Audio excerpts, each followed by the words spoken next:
Who among us doesn't Please need to remind seek us to go forgiveness ahead and from stop. Which, as we ourselves? know, is the Ram's horn.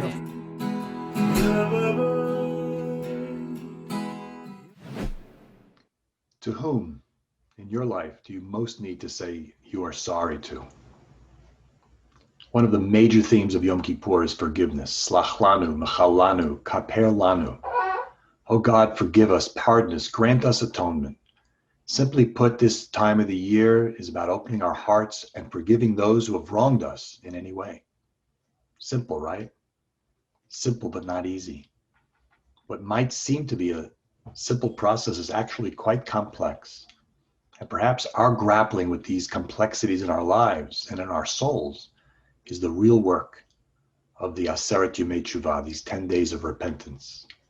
There are 4 processes of forgiveness that should be taking place simultaneously. We need to forgive others. We need to seek forgiveness from others. We need to seek forgiveness from God, and we need to forgive ourselves. First, we must find it in our hearts to forgive those who have wronged us. We all carry grudges, and letting go of those grudges has immense power. By resolving in our hearts to forgive someone for whatever transgressions they might have committed, it can often make us feel better, free us from the heavy weight of resentment, and allow us to focus on rebuilding a relationship, or at the very least, to not feel that toxicity of a grudge. At the same time, by forgiving someone else, we might be very well freeing them from the burden of guilt and shame. So when it works right, the simple act of forgiveness can have multiple positive effects, clearing the way for a better relationship and a much more positive outlook on life.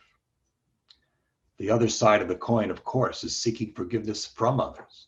How often do we stand on ceremony and not make the first move towards reconciliation?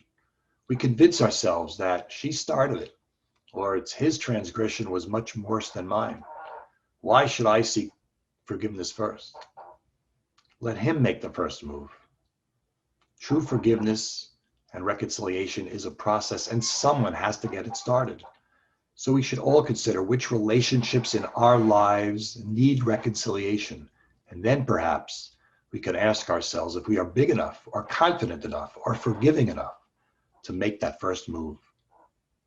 And if seeking forgiveness from other people seems difficult, how much more difficult is seeking forgiveness from God? What among our actions from this past year do we truly regret? How have we missed the mark, failed to act, let others down in ways only we and God really understand?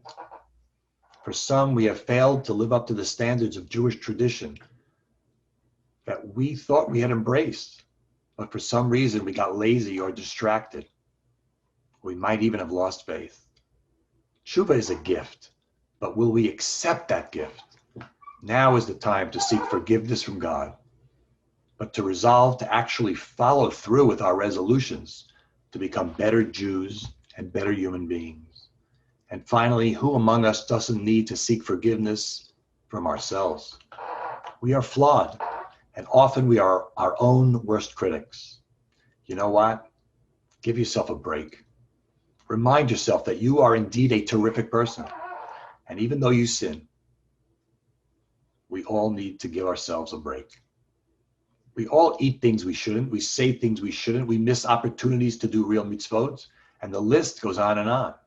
Does that make us indecent human beings, bad Jews, lousy friends, failures in our school or workplace?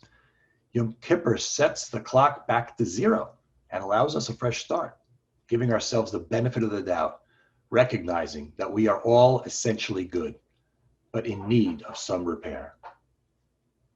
Does this list sound overwhelming? Seeking forgiveness from God and from others, forgiving others and forgiving ourselves. Don't let the complexity of the task overwhelm you. Take these matters one at a time and resolve to make some small changes that could have a transformational, positive effect on your life in the new year. Just do it sincerely and follow through.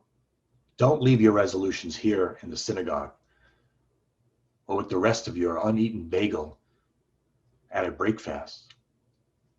The day after Yom Kippur is the true judge. Wake up tomorrow and follow through, even in a tiny way, and you will be well on your path to a better year to come.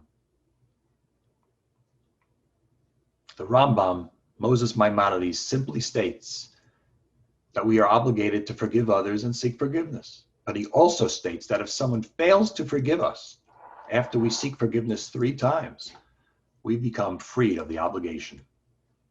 So let's conclude where we started. We have 4 tasks ahead of us: to seek forgiveness from others we have wronged, and from God. And we must find it in our hearts to forgive those who seek our forgiveness, and we must forgive ourselves. Clear, perhaps. Simple, not at all. Forgiveness is a terribly difficult process, and each one of us must come to our own conclusions about the limits of our compassion.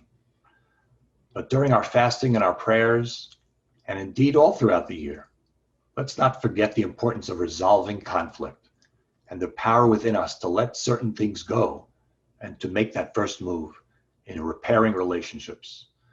This sincere introspection and resolution to act, perhaps more than anything else, can transform these holidays into days that we can truly call the beginning of the rest of our lives.